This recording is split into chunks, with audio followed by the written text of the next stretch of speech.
America, Israel மற்றும் Iran இடையிலான மோதல் 4வது வாரத்தில் நுழைந்துள்ள நிலையில் இந்த போர் எவ்வாறு தொடங்கியது என்பது குறித்து அமெரிக்க அதிபர் ட்ரம்ப் புதிய விளக்கம் அளித்துள்ளார். மெம்பிஸ் நகரில் நடைபெற்ற வட்டமேசை கலந்துரையாடலில் பேசிய அவர், ஈரான் மீது இராணுவ நடவடிக்கை எடுக்க வேண்டும் என்று முதலில் வலியுறுத்தியவர் பாதுகாப்பு செயலாளர் பீட் ஹெக்ஸத் தான் என குறிப்பிட்டுள்ளார். ஈரானை அணுகுண்டு தயாரிக்க அனுமதிக்க கூடாது, இப்போதே தாக்குவோம் என ஹெக்ஸத் அழுத்தம் கொடுத்ததாக ட்ரம்ப் பகிரங்கமாக தெரிவித்துள்ளார்.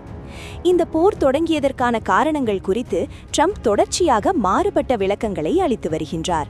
ஒரு கட்டத்தில் ஈரானின் அணு ஆயுத திட்டத்தை தடுக்கவே தாக்குதல் நடத்தப்பட்டதாக கூறிய அவர், மற்றொரு சந்தர்ப்பத்தில் இது ஒரு முன்னெச்சரிக்கை நடவடிக்கை என விவரித்தார். தற்போது தனது அமைச்சரவை அதிகாரி மீதே பழியை சுமத்தி இருப்பது அமெரிக்க அரசியல் வட்டாரத்தில் பெரும் பரபரப்பை ஏற்படுத்தியுள்ளது. அதேவேளை இஸ்ரேல் ஏற்கனவே தாக்குதலுக்கு தயாராக இருந்ததாகவும் அதுவே அமெரிக்காவை இந்த போருக்குள் இழுத்துவிட்டதாகவும் ஒரு தரப்பினர் வாதிடுகின்றனர். எது எவ்வாறாயினும் ஈரானின் அணு ஆயுத கனவை சிதைப்பதே பிரதான நோக்கம் என ட்ரம்ப் நிர்வாகம் ஒருபுறம் கூறி வந்தாலும் தற்போது உள்வீட்டு பூசல்கள் வெடிக்க தொடங்கியுள்ளமை பெரும் பரபரப்பை ஏற்படுத்தியுள்ளது.